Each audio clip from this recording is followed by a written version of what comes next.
He is Donnie. I am Ben. A second hour with a ton of focus on the National Football League. It is Win Total Tuesday, once again live right here on TEL. We flip our attention to the NFC North a little bit later on in this second hour. Can the Lions repeat as a divisional title winner after not winning a divisional crown for 3 decades? What about Jordan Love and his new paycheck and the Green Bay Packers? Can Caleb Williams lead the Bears to the top of the division? And what's the outlook in Minneapolis for J.J. McCarthy and Justin Jefferson? All that coming later on in this second hour. Some NFL news and notes to start, and a recap around the world of golf from the Olympic Games last weekend before we get to the start of the FedEx Cup playoffs this week down in Memphis. Plenty to get to here in this second hour, DRS. Yeah, looking forward to it. And also keep in mind, this is week 2 for most teams in the preseason, getting that second game in, which means we're going to get a look at some guys that we think are going to be starting quarterbacks. So to get the nod, as long as they perform well, will probably be those younger starting quarterbacks in the NFL. And there's really no more downtime. Like next weekend, we are going to be having college football on your TV, and the wait then starts for the NFL. So we're in that crunch mode right now to get as much information as we can before those live bullets really start to fly at this point. It's a fun time of year to sort of gather that intel and see what we can make of this season. This offseason for the New York Jets, now into the preseason and training camp, a story has been who is at camp or at practice and who is not there. During mandatory minicamp, no Aaron Rodgers. Throughout training camp, no Hassan Reddick after being acquired in a trade with Philadelphia earlier this offseason. Hassan Reddick, who wants a new contract and is not happy with the Jets front office, officially offered up a formal trade request yesterday. Okay, Hassan Reddick hasn't shown up to camp, but to me, DRS, it's not so much the request, it's the response from Joe Douglas and the New York Jets on Twitter. Before we get to the Hassan Reddick highlights, here we go. We have this statement from Gang Green. We have informed Hassan that we will not trade him, that he is expected to be here with his teammates, and that he will continue to be fined per the CBA if he does not report. Since the trade discussions back in March, we have been clear, direct, and consistent with our position. Our focus will remain on the guys we have here as we prepare for the regular season. Airing out the dirty internal laundry on social media. Not necessarily the highest vibes for Hassan Reddick and the New York Jets. And he's a quality football player. So if you're the Jets, do you want him in camp? Absolutely. Do you want him happy? Sure you do. But here's the fault. Like, you can probably blame fault to the agent, to the general manager, to the player, then back to the organization. We understand how this works. But we also know that when a play, like the Philadelphia Eagles aren't trading Hassan Reddick out of nowhere, going like, you know what? We're at his welcome. Maybe he was a little bit freelancing last year. We just don't want him anymore. Somebody come take him. No, the reason why he got traded to the Jets or any other franchise have you is because he wanted more money. And everybody understood that. So if he didn't want any more money, he'd still be a defensive end on the Philadelphia Eagles, who felt the need that said, you know what are you asking for? That's a little bit too pricey for us. Let's see if we can move you. The Jets were on the hook saying, you know what? We could really use a pass rusher on our devastating defense as we try to win a world championship. But before you come up with trade compensation, you must reach out to the agent and say, what is your client looking for? Okay, we have the grounds and we have the terms ready for it. Let's make this deal. You come up in the next 24 hours to New York. We'll sign this deal. We'll get you on the field. Everybody's happy here. The fact that they traded him, like, hey, what do you think you're looking for? Here's what I'm looking for. All right, let's make that deal. And it looks like the Jets made one offer literally within hours of the trade that was turned down, and the bad vibes got going right from there. Now, if you are the Jets, would you rather have Hassan Reddick in camp and practicing and playing than not? Of course you would. But there comes a time where the NFL loves pass rushers. And the past 4 to 5 years, Hassan Reddick has been a double-digit pass rushing sack machine. Yes. Other teams will want that. So if you gave up a 3 that can turn into a conditional 2, you can get that same compensation back. Because I guarantee you right now, if the Jets put Hassan Reddick on the market, somebody's going to pay him. And I don't know what the Jets were thinking about when they made that deal and decided not to pay him or come to that agreement here. You know what serves no purposes here for Hassan Reddick and the Jets? To have him sit out the season and the Jets, hey, again, I love these terms, stand on business. We won't let this happen. Congratulations, you're a worse football team because you did that. Make the move here. Get draft compensation back. Get another player back. He doesn't want to be in New York. You don't want him. Move on here. What are we waiting on? Donnie, as we talked about with the Brandon Ayuk situation, where now he is reopening negotiating windows with the San Francisco 49ers, it's part of that reason. You want a new deal with your organization. They say no. Okay, if a team acquires Brandon Ayuk, they have to give up trade assets, more than likely high draft capital, but also agree to the new contract extension that the player wants. If you think his asking price in Philadelphia was absurd and he would change his tune now with a new team, you have done yourselves a disservice. You can blame the player for being greedy or inconsistent. It doesn't matter. The player has asked for what the player has asked for, and you traded him in the hopes that he would agree with you? Where's the rationale in that? Here's the offseason timeline for Hassan Reddick. Back in February, he got permission from the Eagles to seek a trade. In early April, the Jets traded for him for a conditional draft pick. Come the start of training camp, he did not report. He was also not at mandatory minicamp, and as of yesterday afternoon, requested that trade and got publicly rebuffed. A fancy tweet quote graphic from the own team's Twitter handle shared it out there. Again, it's a bad situation. And you can argue where Hassan Reddick ranks in terms of edge rushers in the National Football League. He's been a Pro Bowler each of the last 2 years. He's had at least 11 sacks in the last 4 seasons. And Donnie, to your point, he had 16 sacks with the Eagles back in 2022 when Philadelphia won the NFC. He led all of the league with 5 forced fumbles that year in his first year in Philly. He played his college ball at Temple. He's a native of Camden, New Jersey, not very far away from Philadelphia. I think if the Eagles had the money to delve out on Hassan Reddick, he would still be representing the Birds. It is a bad situation right now for the New York Jets in an offseason that has still been filled with drama, despite the pleas at the end of last year to leave all of the drama from outside the locker room. Yeah, by the way, he is a local kid. He's actually from Haddon Heights, which is the same conference I played high school football in. So shout out back in my junior year, 2 touchdowns in that game. Had 1 on offense, 1 on defense. We might be able to get to that later in the show, but had to fit that one in. But also, if you are a Jets fan sitting out here, there can't be many Jets fans that go like, you know what? Love the organization for doing this. Stick it to Hassan Reddick. Like, no. You're asking the questions as a fan going like, why did we acquire this guy and just not pay him? Because he is a very good football player that can help us win a championship. Like, there are no winners in this situation. I understand. Maybe the biggest winner would be Woody Johnson going like, whether or not Hassan Reddick plays, I can fine him, take the money, and also not have to pay him $14 or $15 million this year. That's a fantastic win. Outside of his bank account, this isn't what you're supposed to do. Like, and again, when the trade went down, most people looked at it, Ben, and said, what are the Eagles doing? You just gave away one of the better pass rushers in the NFL. Well, the reason was he wanted a lot of money, and you figure the Jets were like, you know what? We're all in at this point. Aaron Rodgers, I don't know how long he's going to be here for. Let's get the best possible team on the field. It made so much sense, only to see the decay of what's happening now. And we're talking about real fines. Like,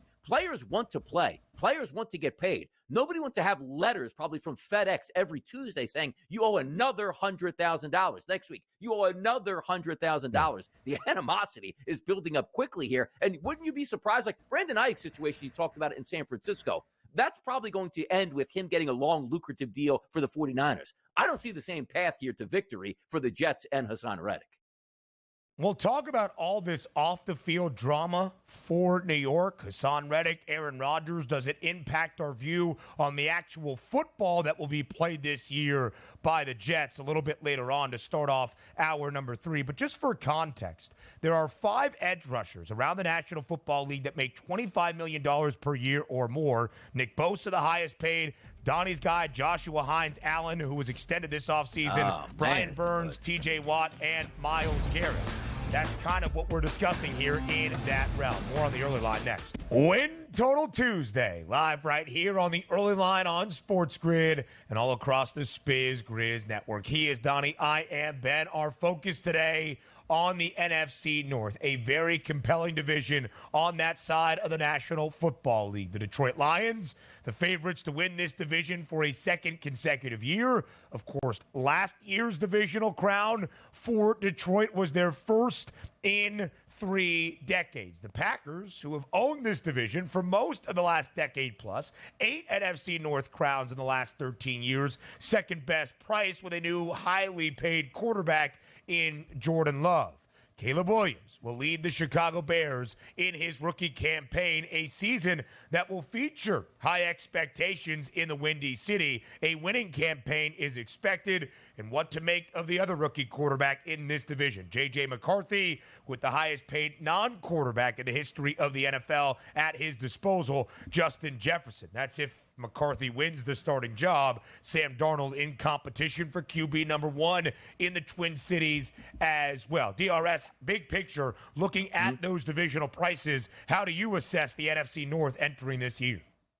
No surprise, the Lions at a plus 130 price. No surprise, the Green Bay Packers at a 2-1 price. You might even be able to argue that they might even should be closer together. You know what the biggest surprise is here? It's the Chicago Bears. Not that they're coming in third, because they should be ahead of the Vikings, and quite frankly, should be behind the Packers and the Lions, but at a plus 330 price. This is a team that was average at best last year, a rookie quarterback coming in, and I understand how good this rookie is supposed to be. And yes, I am buying into expectations that the Bears certainly are on the rise. But a plus 330 price lets me to believe that this is a team come December that will be a game or two back of either the Lions or the Packers NBA playoff squad. If you were lining up the Bears at a 5-1 price or a 6-1 price, I might not even have raised an eye. Go, yeah, that probably makes some sense, because technically the Packers to me and the Lions are better teams. But the fact of being priced at a plus 330, which also reminds us that there are a lot of people out there using, Ben, the FanDuel Sportsbook to bet the Chicago Bears to win this division. They are going to be so much fun this year. The reason I bring this up is you can really see it going one of two ways. If I told you at the end of the year the Chicago Bears ended up 10-7 and right in the thick of things in the NFC North, that wouldn't be a surprise. But if the Bears only won 7 games and lost 10, you could probably go along with that as well and be not surprised. That's why it's so tough to gauge this team. But in the betting markets here, they are getting very aggressively priced at a plus 330 price. I'm interested to see how that one plays out. No doubt. And in that divisional race, they should factor come late November, early December, certainly as a part of the postseason picture around the NFC, as the odds dictate. And we show you here, the Lions have the highest win total in the NFC North, 10.5 the number in the Motor City. The over has the juice. The over has the juice in Green Bay as well. 9.5 the win total, double-digit wins expected for the Packers led by Jordan Love. The over has the juice in Chicago, greater than $1.60 in terms of that juice on the over. So a winning record is the expectation in the Windy City, despite having a rookie quarterback and Matt Eberflus entering year number 3. The only team of the 4 in the NFC North, Donnie, that has the juice on the under of their win total is Minnesota. 7.5 is that number. The Vikings have a lot of juice on the under to be around a 7-win football team. They'll be competitive, too, the Minnesota Vikings. Whether or not they go Darnold as the starting quarterback or if they go with J.J. McCarthy, I believe they should, and we'll probably find out in week number 2 if that's going to be a formality. But if you are looking at the competitiveness here, this is a very good division. There's not going to be a step over, we finally get to play the Minnesota Vikings this week. No, they have a lot of talent on that Vikings roster and a devastating offense that leads with maybe the best overall wide receiver in the NFL. But again, it just comes back to that Chicago Bears. We got spoiled, and maybe a little bit spoiled here on the Vikings. Why do I say that? C.J. Stroud was so good last year as a rookie on a team that wasn't expected to do all that much, and they turned it up doing a lot last year. I feel like we're putting that burden on. Like, again, if you win Heisman trophies and come in as the number 1 overall quarterback, where teams were talking about tanking for you for the past 3 years, you're supposed to have those expectations. Sometimes they're unfair, but I just feel like if C.J. Stroud wasn't as good as he was last year, would we still be looking at the Chicago Bears and the Vikings maybe as a great chance to have a great season, or should I say a winning season and a playoff opportunity? It'll be interesting to how the Chicago Bears handle, because as I said, 10-7 or 7-10, I won't be surprised either way, which is a wild swing in markets where you won't be upset if it goes one certain direction. Expectation is a funny word because it projects. It is not what has happened based on trend, but the odds indicate what we follow here. In fact, I think there is a lot of that big word expectation in the NFC North based on limited sample size for the current organizations and their trajectory. And that starts at the very top. When the Lions go back-to-back as a divisional champ in the NFC North, find out now. The Detroit Lions favored to win the NFC North for a second consecutive season. Of course, at this point last summer, entering the 2023 NFL campaign, the Lions were favored to win the division.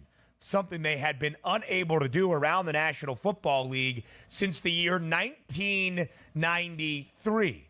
Last year, Detroit prevailed atop the NFC North for their first divisional crown in 3 decades. Can they make it 2 consecutive divisional titles in the NFC North after having not won a divisional crown in 30 years? That's what the odds expect at plus 130. And again, Donnie, we talked about that big word expectation. If you look at the Lions and what they were able to accomplish a season ago, a 12-5 regular season record, a divisional championship, and just a better second half for a couple of questionable coaching decisions away from a Super Bowl appearance, you would say, yeah, Detroit should be the obvious favorite to win the NFC North. But it's not like the Lions have been world beaters in this division or have the pedigree of multiple divisional titles in a row or even multiple 10-win seasons back-to-back. Yes, and all the expectations for the offense to just be on cruise control, certainly on point. I mean, this offense is as good as it gets, and the key ingredient, maybe not necessarily the players on the field themselves, but the offensive coordinator sticking around, who I still can't believe he came back to Detroit when he was probably the most wanted head coach. And the reason why maybe, certain coaches ended up in Washington because they thought they had Ben Johnson, but he backed out of the deal, and Dan Quinn winds up there. Those are some things that we're going to get sorted out in the next couple of years when he does become a head coach. But look at the offense itself, Ben. Pound for pound, for me, the best offensive line in football. A great tight end in Laporta. Fantastic wide receivers led by Amon-Ra St. Brown, who was absolutely incredible, got paid, and absolutely should have here. He's perfect for that offense. Williams on the outside, a young wide receiver you draft high that through injuries and out of football, that maybe he can show that dominant force. Khalif Raymond on the opposite side, Jahmyr Gibbs, Montgomery in the backfield, and Jared Goff, who has been a very good quarterback since coming over for Los Angeles. Sort of a throw-in, right? Like, just take Jared Goff, use him for a year, throw back, get your new quarterback. He's now their franchise guy. I love everything about this team, which includes, if you want to bet against them, the defense does have some vulnerabilities, which is the perfect storm for totals and player yards, and you have to keep scoring all throughout the game. They play in a dome atmosphere, so every week they play at home. You're not worried about windy conditions outside, snowy or rainy conditions. So I'm very high on Detroit at this point. I do like the Packers, which we'll get to in a little bit, but just the focus of that offense with the offensive coordinator coming back, the expectations and the continuity, the sky's the limit for the Lions. Detroit ranked in the bottom 10 in terms of scoring defense a season ago, one of the 5 worst passing defenses in all of the NFL. Really good defending the run, and up front, the secondary did have some issues. It was a key area to look for Brad Holmes in the NFL draft, drafting Terrion Arnold out of Alabama. Again, it's such a funny thing looking at the Lions and saying to our brains, after watching 30 years of NFL football, that, the Lions should be the favorites to win the NFC North for a second consecutive year. But it is the correct point. 10.5, the win total for Detroit. The over has the juice at minus 138. The Detroit Lions, in some form or fashion, DRS, have been a National Football League organization, even back as the Portsmouth Spartans, dating back to 1930. 1930.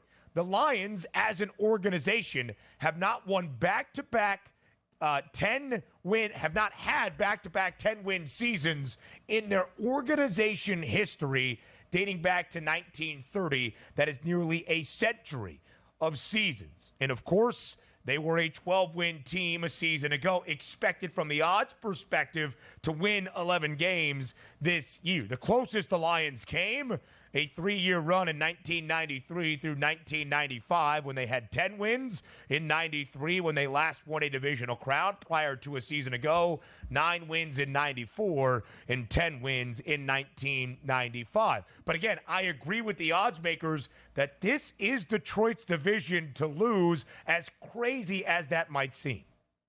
Yeah, and you're right about that. And also, the biggest winners, forget about just the Detroit Lions fans finally getting some salvation, because for the better part of the past, 30 to 35 years, been a really trash can organization, and we'd have to put up with them on Thanksgiving Day as that early game, just get it out of the way and travel before you get to actually watch a real game, being the Dallas Cowboys. So we're winning all the way around at this point, but it also was the installation of the head coach and the mindset that came in. Because if you remember, Here's what you love about sports, right? Dan Campbell has an opening press conference and basically goes back to being like, we're going to be the toughest team. We're going to bite your kneecaps. We're going to drag you out into the deep water and drown you. And everybody goes like, oh, this guy's dumb as a rock.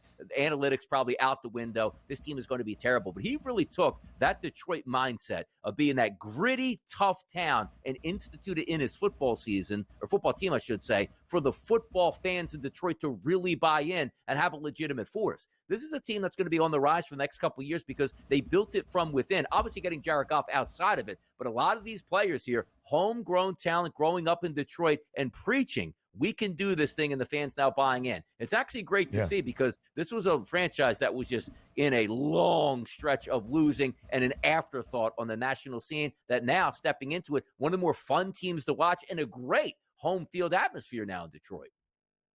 Yeah, absolutely so. The environment that we saw in that first playoff game against the LA Rams, Detroit looking for its first postseason victory in 32 years, was electric. They made it to the NFC Championship game for the first time since 1991, tied alongside Philadelphia at a plus 550 price to win the NFC. That's the second best number. Detroit expected to be back in that pantheon, only behind the San Francisco 49ers at this moment. But some injury concerns, perhaps, DRS, for the Lions based on yesterday's practice. Jahmyr Gibbs, one of the sensational rookies, leaves with a hamstring injury. Brad Holmes, the general manager in the Motor City, was questioned for drafting a running back 12th overall in 2023. But all of the rookies last year, Jahmyr Gibbs, Sam Laporta, the tight end on the other side, Brian Branch, making significant contributions throughout the regular season, leading to a divisional title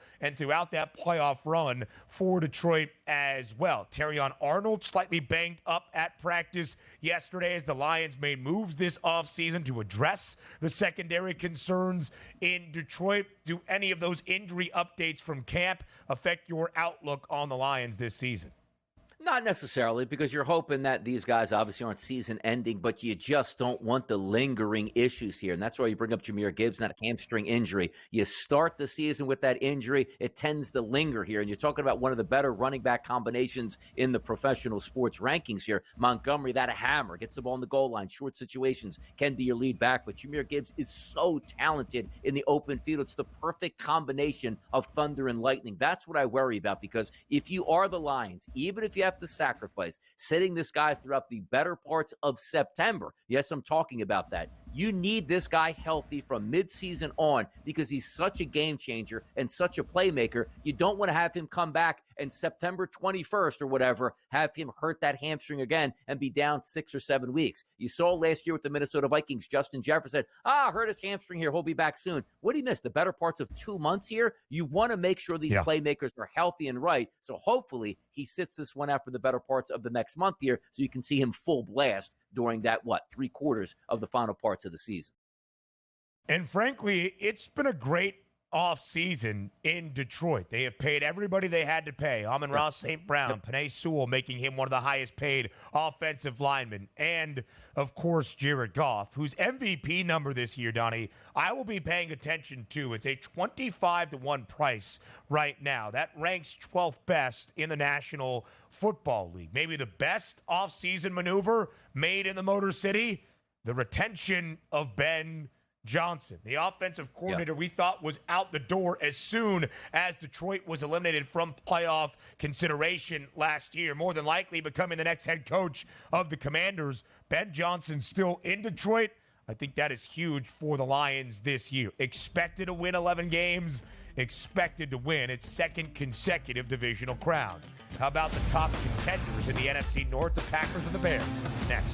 The Detroit Lions are the favorites to win the NFC North, but the odds makers expect both the Green Bay Packers and the Chicago Bears will give the Lions a run for their money atop the division.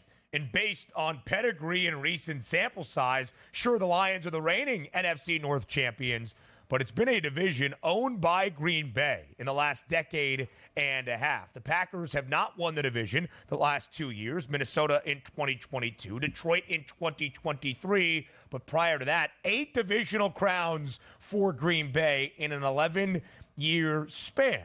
But the quarterback for those divisional championships, Aaron Rodgers, now it's Jordan Love. Paid handsomely this offseason, $55 million per year, right alongside Joe Burrow and Trevor Lawrence as the highest paid quarterbacks in the history of the National Football League entering 2024. And there should be optimism in Wisconsin based on what Jordan Love put on tape to end out the regular season, to earn a playoff spot for the Pack, and of course that upset at the Star, knocking out the Dallas Cowboys. But is it enough for you, DRS, to convince you that Green Bay will be a 10-win and playoff team once again?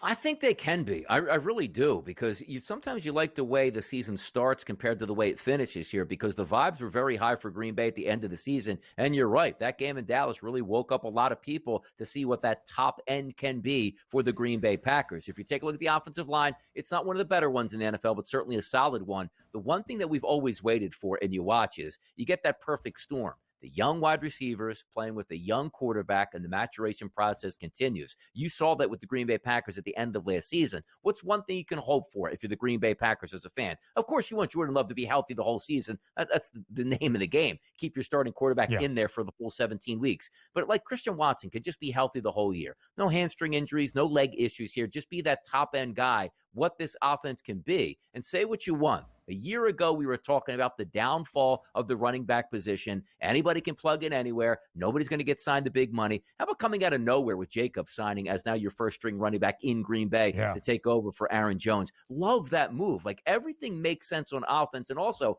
continuity matters. It's not as if Jordan Love last year was a first-year starter that he had no idea what was going to take place and he was a rookie. He was in that Green Bay system for years, and now another year under Matt LaFleur. I just think the sky is the limit for that Green Bay offense. The defensive side, solid front fours, got some playmakers in the secondary. They'll be neck and neck all season long with the Detroit Lions. But I think, once again, this isn't a team we're going to get caught off guard with. We know the capabilities of the Green Bay Packers. Are they ready to take that next step and truly challenge, let's just say, the San Francisco 49ers for supremacy in the NFC? I don't know. But this is a quality football game. It's a quality football team. And what you can expect on a week-to-week basis is competency out of that offense. I really think you get that. There's no reason to believe that the Packers should not make the playoffs this year. They should be in. Joe Barry was the much maligned Packers defensive coordinator last year, many in Green Bay calling for his job. He is now out. Jeff Hafley made a very surprising move, leaving Boston College as the head coach of the Eagles to become the defensive coordinator in the National Football League of the Green Bay Packers. But Green Bay did improve on the defensive side of the football and has talent out there as well. If you're looking for the recipe of success, look at Jordan Love's final 8 games of the 2023 regular season. Packers won 6 of those 8, and 6 of the 8, Jordan Love threw for more than 250 yards, 18 touchdowns to only 1 interception in that span, capped off with a masterful performance in his playoff debut over Dallas. 272 yards, 3 touchdowns, not a single interception. It is what has led to him getting paid based on the promise and projection to now be the face of the franchise in Green Bay, continuing a 3-decade-long run now of consistent and successful quarterback play. No, Jordan Love is not Aaron Rodgers or Brett Favre just yet, but Green Bay certainly believes he can be. He did play in the Packers preseason opener on Saturday afternoon in Cleveland, out there for 1 offensive possession through a 65-yard touchdown toss to Dontavian Wicks with less than a minute and a half into the game. It's what you want for success for Green Bay. 9.5 the win total for the Packers. The over has the juice. Despite the playoff spot a year ago, just a 9-8 record, less than double-digit wins, Donnie, Green Bay has not gone through 2 consecutive seasons with less than 10 wins since 1992 through 1994. Again, 3-decade-long run of success overall consistently for the Packers. Now we go to the Chicago Bears. Again, the expectations are sky high in the Windy City with number 1 overall pick, Caleb Williams. Not only a generational talent at the quarterback spot as is expected, but a team that won 5 of its final 7 regular season games a year ago. Matt Eberflus holds on to his job, and there was a conversation because of that winning stretch down the end of the regular season. would the Bears keep Justin Fields, or would they hold on to the number 1 pick? Of course, they draft Caleb Williams and make many other shrewd moves to bolster that side of the football this offseason. They add DeAndre Swift. They add Keenan Allen via trade. They pay DJ Moore, the biggest contract extension in history of this Bears franchise, and also in the top 10, they select Rome Odunze, the talented wide receiver out of Washington, 9th overall. The Bears have added resources to the offensive side of the ball. It's expected to give Chicago a winning record in 2024. It is, and it's all dependent to see how Caleb Williams is going to turn out as your quarterback. If you get above average quarterback play, there's a legitimate chance they can actually make the playoffs, which means 4 decent chances out of 1 division for all 4 teams to make the playoffs. Now, granted, that's probably not going to happen, and rightfully so. They'll beat each other up, hold each other out. We understand that. But the one thing you can say about the Chicago Bears, if there's one term I want to use, it's going to be fun this year. No doubt about it. You're taking a look at an offense that should be fantastic, fun to watch. Is it always going to provide touchdowns and aerial highlights? Maybe not. It's still a young quarterback that's going to learn the ropes of the NFL quite quickly here. But you can't give a quarterback this young, this many weapons, and not expect him to succeed, specifically on what we expected coming out of Caleb Williams over the past couple years in college. Moore, Allen, and Odunze, as good as it gets here. DeAndre Swift in the backfield, and also the combination of, if the defense isn't all that great for Chicago, you take a look at the offenses in that division, as we just talked about, the Green Bay Packers, and specifically here, the front-end talent of the Detroit Lions. You're going to get some high-scoring efforts here in the NFC North. What a great division. I'm just looking forward to that offense and how it operates in the month of September for the Chicago Bears. We will talk more about the Bears and the Vikings up next on Win Total Tuesday.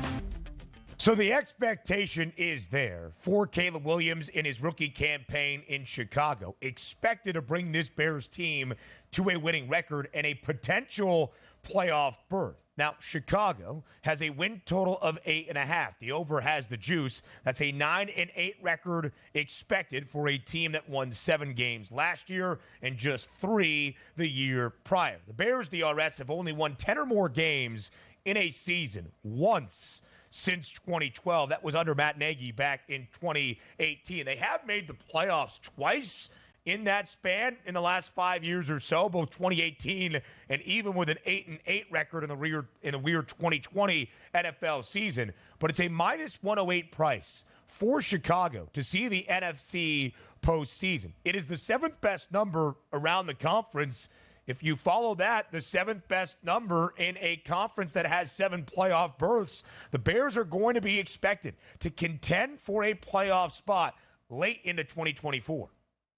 Can they get in? That's going to be the question, right? Hanging around, late December, meaningful football game, Chicago Bears. It makes some sense, and it's for a lot of fun. But if we had to give you one bet right now to say, will the Chicago Bears be in the playoffs or out of the playoffs, Ben? I still think I would have to say out of the playoffs. And it's not a shot at the Bears. I'm expecting big things. And the main ingredient, what do we always say typically when you draft a quarterback and let's just say the top 10 in the NFL? It's not so much the record of the football team, but after that rookie season, do you have yourself a franchise guy? Does he look the part? Is there confidence moving forward? Well, we sort of, sped up the terms here in Chicago because technically they weren't the worst team in the NFL last year, but they did have the best draft pick. And they went out and surrounded him with a ton of talent, which typically you're trying to build from within to see what you have before you add the talent. The Bears actually put the horse in front of the cart in front of the horse, if you will, which I love to see. Yeah. You want to surround your team and your talent, specifically the quarterback, with as much talent around him as you possibly can. But also, is it going to be a surprise if the Bears have an under 500 record, let's just say midway through October?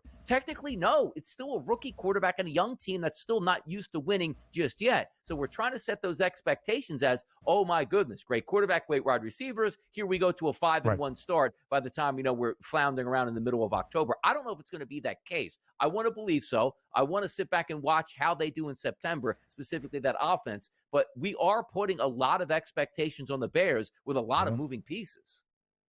The defense is very good and was the key to spurning Chicago to those 5 victories in their last 7 regular season games. That is Matt Eberflus's focus. He enters year number 3 at the helm in Chicago. New offensive coordinator Shane Waldron, who was in Seattle under Pete Carroll, to merge with Caleb Williams. The Bears have invested in the offense, something they did not really do for Justin Fields, but they have done so for Caleb. Again, a winning season That is what is expected in Chicago. For the Minnesota Vikings, could it also be a rookie quarterback from the very start? J.J. McCarthy, great in his preseason debut on Saturday for the Vikes. 188 yards, 2 touchdowns, bouncing back from an INT on his opening offensive possession. The pieces are there offensively under Kevin O'Connell. They paid Justin Jefferson this offseason, but the win total for Minnesota, just 7.5. The only team out of the 4 in the NFC North that has the juice on the under of their win total. 7.5 is the number. And again, that juice on the under. What is your thought for the Vikings entering 2024? There's a chance, like, I don't think the Vikings can win the division, but there is a chance that the Vikings certainly can wind up in third place and have a decent record in the NFC North. Here's the issue that you come into it with. Like, with a quarterback, right? What do you not want to see if you're a pocket quarterback, which the majority of the NFL quarterbacks are? It's pressure up the middle. The Vikings have 2 solid offensive tackles on the outside, but there's a lot to be desired from guard, center, guard in that position, which means you are going to get attacked right up in the pocket. It's great to have Justin Jefferson. Just throw it out there. The guy's wide open and just on every single play, it feels like, and he's going to make plays. You have competency in wide receivers around him. Addison, let's just see how long that suspension might be and how long he's going to be out. He's picked up a solid running back. I do like the Vikings this season. I just don't think they have any playoff aspirations for me because, again, the goal for the Vikings to me is let JJ play most of the season here, if not start the season, see how he is, and by the end of his rookie year, you'll know about that franchise guy, and if they're playing well and they win like 7 or 8 games and he's competitive, that's all you can ask for the Vikings this season. It's tempered expectations here, but for a reason. I think that is the moniker of success as well, DRS. Is J.J. McCarthy the face of the franchise with the pieces around him? The Vikings have never had less than 7 wins in the last 10 years. 2013's NFL season was the last time Minnesota had less than 7 wins, despite having exactly 7 wins 3 times in the last decade. Hour 3 is up next, live right here on the Early Line.